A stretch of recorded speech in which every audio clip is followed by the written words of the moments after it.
KPCC രാഷ്ട്രീയകാര്യ സമിതിയിൽ പിടിമുറുക്കി K C. Venugopal. AI ഗ്രൂപ്പുകളെ തടഞ്ഞതിൽ പ്രതിഷേധം പുകയുന്നു. രമേശ് ചെന്നിത്തലയുടെ നോമിനികളായി പട്ടികയിൽ ഇടം പിടിച്ചത് 2 പേർ മാത്രം. മുതിർന്ന നേതാക്കൾ പരാതിയുമായി എ.ഐ.സി.സിക്ക് മുന്നിൽ. രാഷ്ട്രീയകാര്യ സമിതി രൂപീകരണത്തിൽ തർക്കം തീരുന്നില്ല.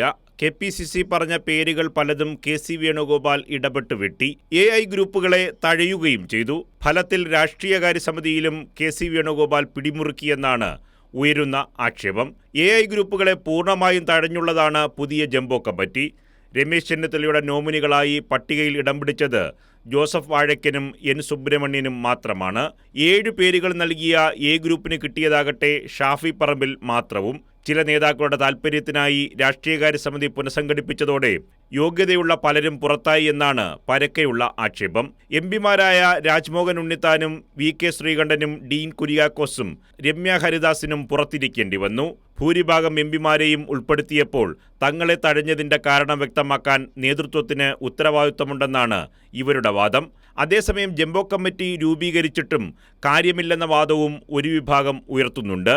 സുധീരനും മുല്ലപ്പള്ളിയും പ്രസിഡന്റായിരിക്കെ യോഗം ചേർന്നിരുന്നു. സുധാകരൻ സ്ഥാനത്തെത്തിയതോടെ രാഷ്ട്രീയകാര്യ സമിതി ചേരാറില്ല. ഇത്തരമൊരു സാഹചര്യത്തിൽ സമിതി പുനഃസംഘടിപ്പിച്ചതുകൊണ്ട് യാതൊരു പ്രയോജനവുമില്ലെന്ന അഭിപ്രായത്തിലാണ് ഭൂരിഭാഗം നേതാക്കളും. കൈരളി ന്യൂസ്, തിരുവനന്തപുരം.